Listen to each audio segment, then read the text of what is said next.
इन दिनों बजट सत्र काफ़ी चर्चा में है।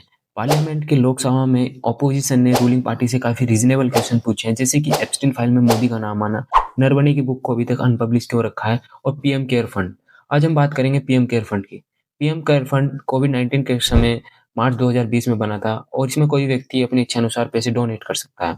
इस रुपए का उपयोग health care infrastructure, disaster relief, pandemic और अदर इमरजेंसी इंटरवेंशन में किया जाता है। 2021 में गवर्नमेंट ऑफ इंडिया कहती है PM care fund will not be considered as a public और state authority. Girish Mittal RTI लगा के ये डिमांड करते हैं कि पीएम केयर फंड का पैसा गवर्नमेंट कहाँ यूज कर रही है, कैसे यूज कर रही है, इसकी जानकारी पब्लिक होनी चाहिए। उन्हें आरटीआई से गुड रिस्पॉन्स नहीं आता, फिर वो हाई कोर्ट जाते हैं। दिल्ली हाई कोर्ट जनवरी 2024 में कहता है कि right to information have no authority, no right to give information about PM care fund. ये मामला चलता रहता है कोर्ट में। फिर जनवरी 2026 में दिल्ली हाई कोर्ट कहता है कि पीएम केयर फंड एक ज्यूरिस्टिक पर्सन और अथॉरिटी है। ज्यूरिस्टिक पर्सन और अथॉरिटी जब किसी प्राइवेट कंपनी, मंदिर या किसी संस्था को एज ए पर्सन ट्रीट किया जाता है, उसे वही अधिकार दिए जाते हैं जो किसी एक नॉर्मल पर्सन को दिए जाते हैं।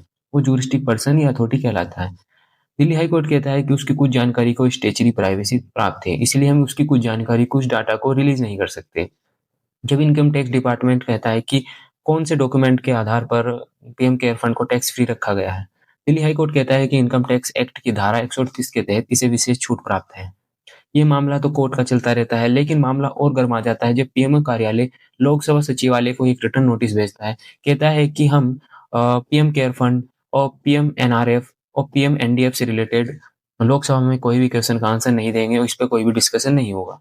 वो कहते हैं कि रूल 41 के पार्ट 2 के एट सेक्शन में लिखा हुआ है कि PM care fund government of India के अंतर्गत नहीं आता।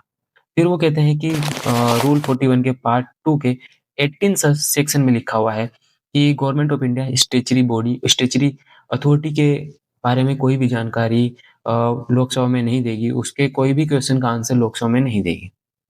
ये मामला फंड का नहीं, ये मामला है law versus spirit of democracy का। ये मामला है legal privacy versus right to information का। आप पैसे तो पीएम के नाम पर ले रहे हो और पीएम की कैबिनेट ही इसको पैसे को ऑर्गेनाइज करती है और फिर कहते हो कि हमें इसकी जानकारी नहीं पता। ये एक थर्ड पार्टी है, ये एक चैरिटेबल फंड है। तो आप राइट टू इंफॉर्मेशन को फिर किस तरीके से ट्रीट कर रहे हो? राइट टू इंफॉर्मेशन कहाँ पर रहेगी?